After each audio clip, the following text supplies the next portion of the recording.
Bienvenidos a un nuevo vídeo de Cláusula Win. Como no podía ser de otra forma, vamos a comentar muy brevemente la insólita decisión del Tribunal Supremo que se dio a conocer el pasado viernes tras la publicación de la sentencia de 16 de octubre de 2018, que dio un giro a su doctrina anterior, en el sentido de que el sujeto pasivo, es decir, quien tenía que pagar o quien debe de pagar el impuesto de actos jurídicos documentados, es la entidad bancaria prestamista y no el consumidor o cliente prestatario.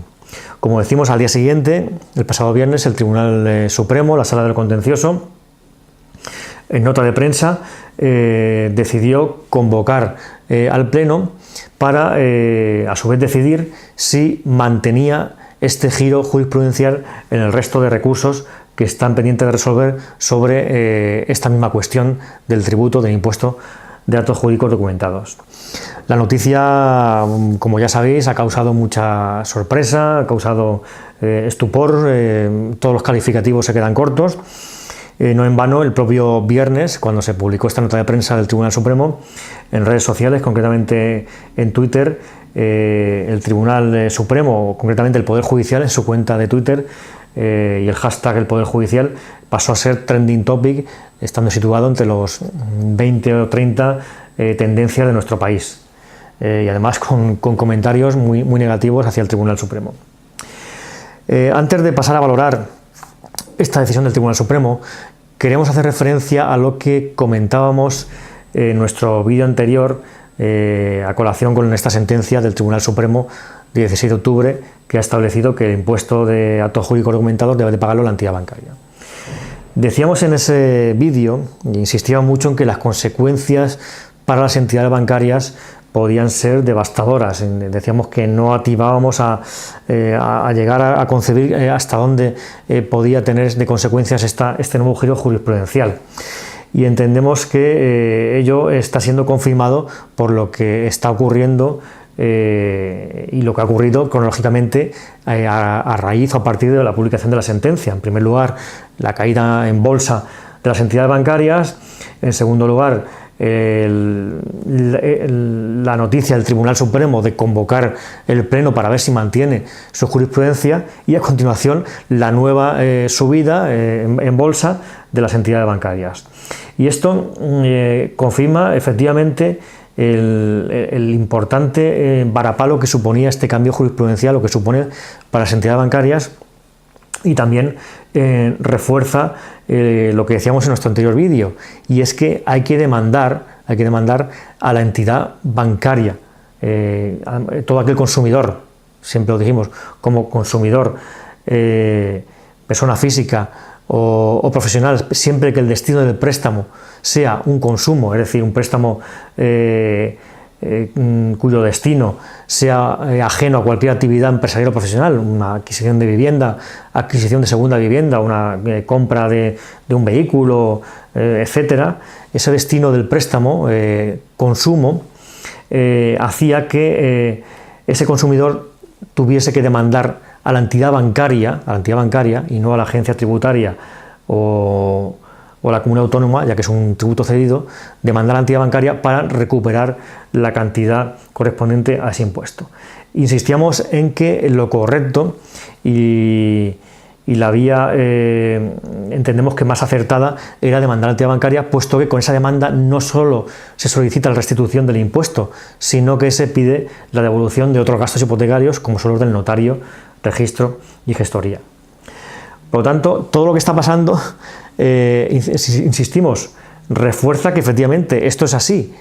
Hay que demandar a la entidad bancaria. También se puede demandar a la agencia tributaria, como decimos, a la comunidad autónoma, en un procedimiento administrativo sometido a un plazo de 4 años, pero el consumidor que reclama a su entidad bancaria por cláusulas abusivas no está sometido a plazo de prescripción ni de caducidad. Por lo tanto, ahí está el verdadero impacto económico importante para las entidades bancarias. Todos aquellos miles y miles de hipotecas que durante todos los años han suscrito consumidores y pagaban este impuesto, pueden reclamar a su entidad bancaria. Como decimos, todo lo que se ha sucedido cronológicamente avala esta postura, que es la postura que que mantenemos aquellos operadores jurídicos que nos dedicamos a lo relativo a cláusulas abusivas, y es que efectivamente lo que corresponde y lo más acertado es demandar directamente a la entidad bancaria. Por eso la caída en bolsa, por eso quizá esta decisión del Tribunal Supremo. No podemos decir, lógicamente, que el Tribunal Supremo ha estado condicionado o ha sido presionado por las entidades bancarias, pero sí que es cierto que causa extrañeza incluso el propio tenor de esa nota de prensa, que habla de reconsiderar o de decidir si dicho giro se confirma debido a la repercusión social y económica. Nos está un poco diciendo el Supremo que sí, que efectivamente el poder económico pues algo tiene que ver en esta cuestión. Y a continuación la subida en bolsa de las entidades bancarias tras esta noticia del Supremo de convocar el Pleno, pues lógicamente avala que las entidades bancarias iban a sufrir un varapalo importante con esta nueva sentencia. Bueno, dejando esto de lado, la decisión del Supremo de convocar al Pleno para decidir si mantiene este criterio, pues causa extrañeza, causa sorpresa, causa estupor, como lo queramos llamar, puesto que es una decisión insólita. Insólita, ¿por qué?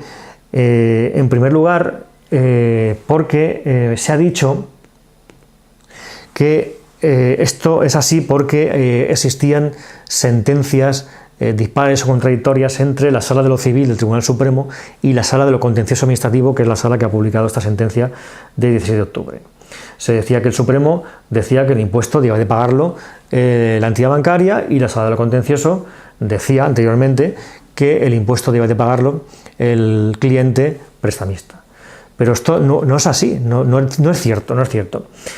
Sí que es cierto que el Supremo en diciembre del año 2015 estableció, con motivo de una sentencia sobre cláusulas abusivas, sobre gastos hipotecarios, estableció que la imputación al consumidor de forma indiscriminada de todos los gastos hipotecarios, incluidos los tributos, imputarle de forma indiscriminada el pago de todos los tributos, pues era abusivo, puesto que esa cláusula no establecía, no discernía qué tributos debía de pagar el banco y cuáles debía de pagar el consumidor. Y entonces esa imposición indiscriminada hacía que esa cláusula fuera abusiva.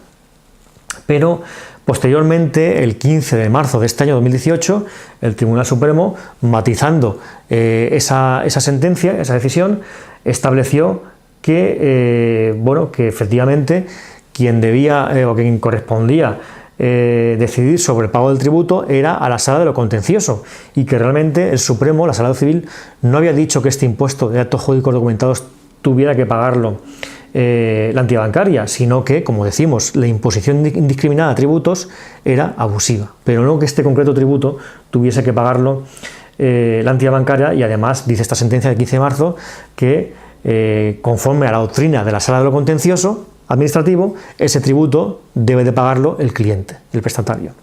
Por lo tanto, a partir del 15 de marzo de 2018 no hay sentencias dispares, no hay sentencias contradictorias entre la Sala de lo Contencioso y la Sala de lo Civil, puesto que ambas decían lo mismo. Entonces, lo que ha pasado ahora, ¿qué es?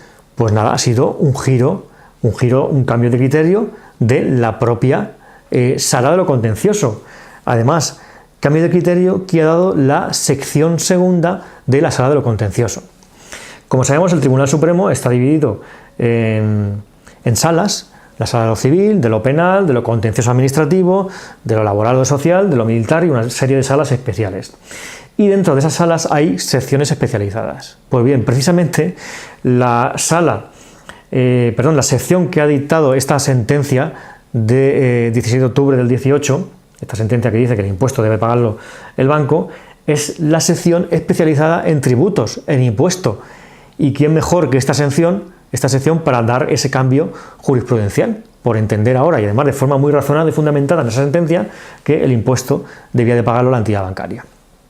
Además, esta sección segunda, especializada en tributos, está compuesta por 6 magistrados, y 5 magistrados han dado la razón a esta sentencia. Hay un voto particular, un voto discrepante, que entiende que no, pero el resto de magistrados, 5, hay otro que es un voto concurrente, pero que al final dice que sí, que el impuesto debe pagarlo la entidad bancaria. Como decimos, 5 de los 6 magistrados entienden que ese impuesto de actos jurídicos documentados debe pagarlo la entidad bancaria. Y en tercer lugar, el cambio de criterio en la sentencia del Tribunal Supremo y la matización de sus sentencias es algo muy habitual, ha pasado siempre, y no se ha convocado al Pleno para ver si se mantiene una decisión u otra. De hecho, como lo acabamos de decir, en tema de gastos hipotecarios, el Supremo en diciembre de 2015 dijo que los tributos, todos los tributos, incluyendo el impuesto de actos jurídicos documentados, debía de pagarlo la entidad bancaria, y cambió o matizó esa doctrina en su sentencia del 15 de marzo de este año 2018. Por ejemplo, en lo relativo a cláusulas suelo, igual, el Tribunal Supremo en sentencia de octubre del 2017 estableció que los acuerdos de novación o las novaciones de préstamos hipotecarios dirigidas a suprimir o eliminar las cláusulas suelo, esas novaciones eran nulas de pleno derecho. Y después, en abril de este año, en sentencia de 11 de abril de este año, matizó esa doctrina y dijo que, bueno, que había que ver si estábamos ante realmente una novación pura o una transacción.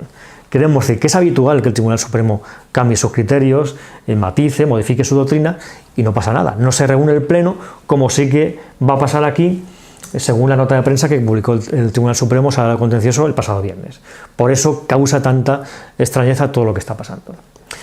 Y por último, pues un poco hablando de lo que el Tribunal Supremo nos dice en esta nota de prensa, como hemos dicho, hace referencia a la enorme repercusión social y económica.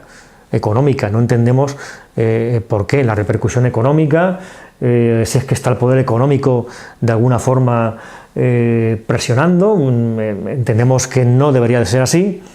Pero, claro, el propio tenor de la nota de prensa, al hablar de la repercusión económica, pues bueno, está un poco, entendemos, mezclando cuestiones de justicia, de aplicación de la ley, con la cuestión económica, que entendemos que no tendría que mezclarse una cosa con la otra. Es decir, tendría que ser cuestiones totalmente independientes. Como se ha dicho, a raíz de todo el revuelo que ha armado esta decisión del Supremo, el Supremo no solo tiene que ser independiente y imparcial, tiene que parecerlo además.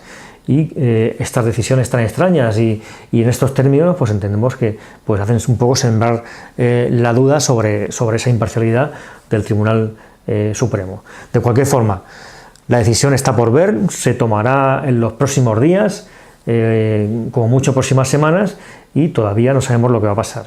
Sí que un poco el devenir de los acontecimientos, la cronología de los hechos, mete un poco de miedo. Es decir, la sentencia se publica, la banca cae en bolsa, el Supremo recula un poco y dice que lo va a reconsiderar, la banca vuelve a subir, y a continuación nos encontramos con que las entidades bancarias han dicho que van a paralizar la concesión de hipotecas en tanto en cuanto el Tribunal Supremo no se aclare.